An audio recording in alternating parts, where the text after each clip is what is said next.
দেহে যখন বল থাকবে না, তখন আমার কথা ঠিকই মনে পড়বে, কিন্তু তখন কৃপা হবে না।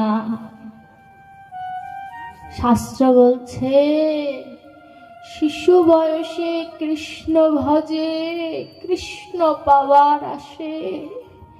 যৌবন বয়সে কৃষ্ণ ভজে, কৃষ্ণ আসে কি বা না আসে। বৃদ্ধ বয়সে কৃষ্ণ ভজে, যমেরও তরাসে। অর্থাৎ শিশুকালে যারা কৃষ্ণ ভজে, শিশুর মতো মন লিয়ে যে কৃষ্ণ ভজে, কৃষ্ণ তারে নাহি ত্যাজে। শিশুর মতো মন নিয়ে ভগবানকে ডাকতে হবে। আবার যৌবন বয়সে, যে বয়সটা চলে আমার, এই বয়সে যদি কেউ কৃষ্ণ ভজে, তবু আসার সম্ভাবনা কিছুটা কিছুটা থাকে। কিন্তু বৃদ্ধ বয়সে কৃষ্ণ ভজলে সবাই তখন যমের ভয়ে কৃষ্ণ ভজন করি, ওই ভজনে লাভ নাই। যদি ভজন করতে হয়, তবে যা যাবার গেছেই চলে, খেদ করিস না আর তা বলে। যা চলে গিয়েছে কোটি টাকার বিনিময়েও কিন্তু আর ফেরত পাওয়া যাবে না। তাই যেটুকু আছে এটুকু নিয়ে গোবিন্দের কাছে যেতে হবে। রাধারানী গোবিন্দকে বলছে, গোবিন্দ তুমি যদি ভক্তের ডাকে নাও যাও, আমি কিন্তু তোমার বামে বসে থাকবো না, আমি কিন্তু ঠিকই ভক্তের কাছে চলে যাব। রাধারানী আমাদের আশ্বাস দিয়েছে, তাই বাবা সকল কিছু ত্যাগ করে তার চরণে আত্মনিবেদন করে দাও। এই আত্মনিবেদন করলে গোবিন্দের কাছে যাওয়া হবে, নচেত হবে না। এই যে আজ বৃন্দাবনের আসরে বসেছি, যারা মন দিয়ে অন্তর দিয়ে যারা পাঠ শ্রবণ করেছেন, কোথা দিয়ে সময় কেটে গেছে বলতে পারবে? আমি বক্তা হিসেবে ভালো না হতে পারি, কিন্তু আমার মুখের যে কথা, এটা তো গোবিন্দের কথা, ভক্তের কথা। গোবিন্দের কথা, ভক্তের কথা কোনোদিন পুরানো হয় না।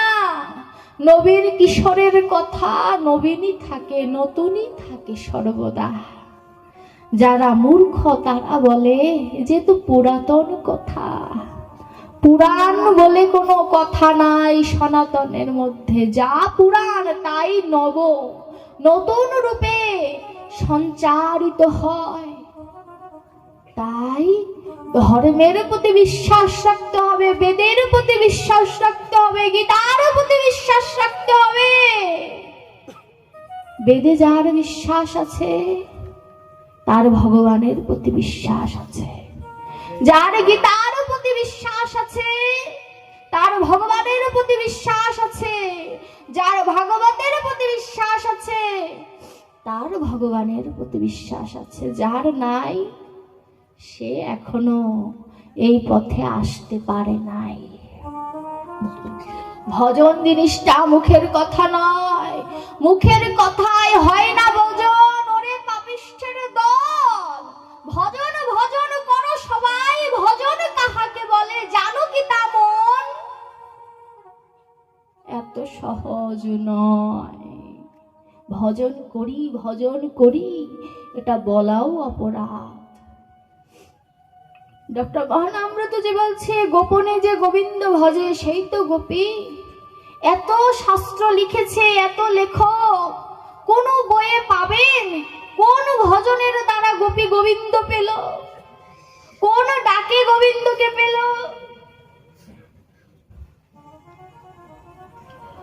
এগুলো বলা যাবে না। ভজনটা অন্তরের বিষয়, স্বর্গীয় ফটিক গাইন, স্বর্গীয়া রানী গাইন। স্বর্গীয়া রানী গাইনের মৃত্যু 8 জানুয়ারি, আমার দিদা 9 জানুয়ারি মারা গিয়েছে, একদিন আগে। যারা মৃত্যুবরণ করে তাদের দেহটা সমাপ্ত হয়ে যায়, আত্মার হয় না। মা বাবা বেঁচে থাকে তার সন্তানের দ্বারা।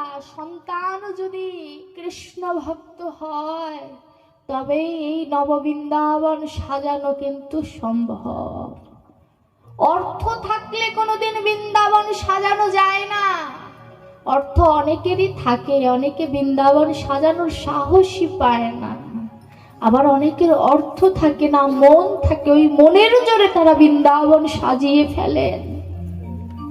সুযোগ্য সন্তানই ধরাধামে রেখে গেছেন, যে সন্তানেরা সাধু গুরুর আশীর্বাদ নিয়ে, পিতা মাতার আশীর্বাদ নিয়ে এই নববৃন্দাবন সাজিয়েছে। ঘরের সামনে লিখেছে মা বাবার আশীর্বাদে।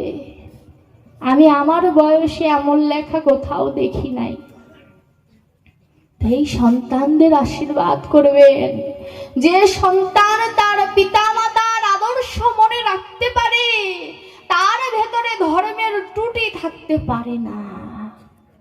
তাই হে ভক্তগণ, আপনারা আশীর্বাদ করবেন।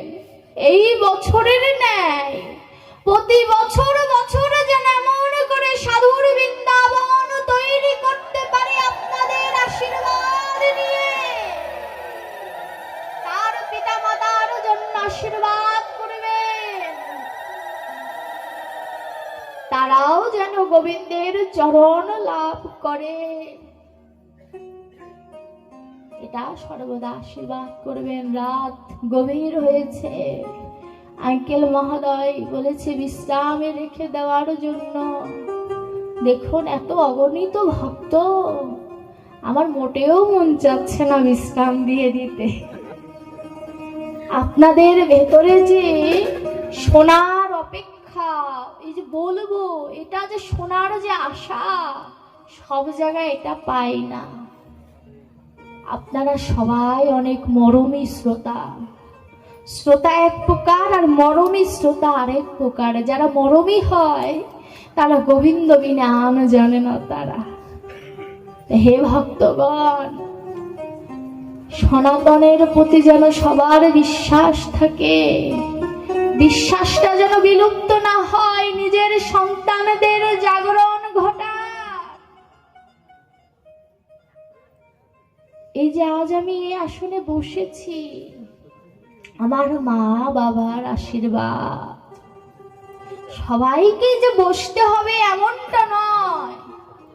নিজের সন্তানকে এমন ভাবে তৈরি করুন যাতে অন্য ধর্মের কেউ যদি কিছু বলে তাকে যেন যোগ্য জবাব দিতে পারে, যেন ধর্মান্তরিত না হয়, কারণ পরিণামটা ভালো হয় না।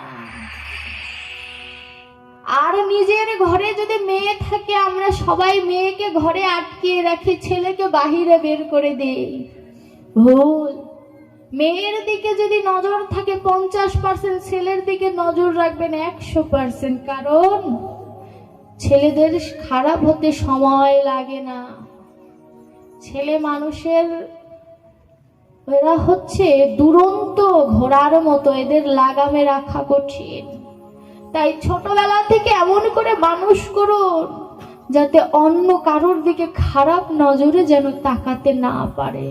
কিন্তু সব মায়েরা বলবে আমার সন্তান এমন নয়, কারুর না কারুর সন্তান তো খারাপ, না হলে তো আজ ধর্ষণ বাড়তো না। আপনার না হোক আমার না হোক আরেকজনের, কারুর না কারুর মা, কারুর না কারুর সন্তান, কারুর না কারুর ভাই, তারাই তো ধর্ষণ করে। পেল কোথায় এই শিক্ষাটা?